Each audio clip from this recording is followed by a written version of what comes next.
እስኪ በእናት ፋዘር ታሞብኛል 1000 ሺህ ብር ፈልግልኝ። የኔ ፍቅር ለምን የኔን ስልክ አንሸጠው? አስፈላጊ ከሆነ ሀብሌንም እንጨምርበታለን። ሄሎ ዜዶ። ሄሎ።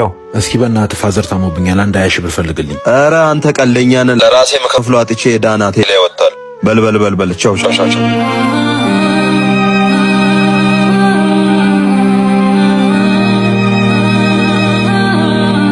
የኔ ፍቅር ለምን የኔን ስልክ አንሸጠው?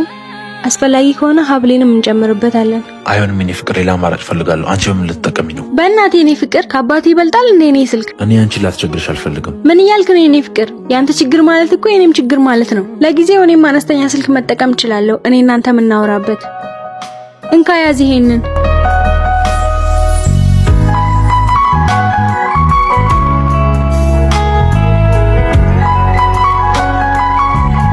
በልና አሁን እንሽጠውና አባትህን እናሳክማቸው።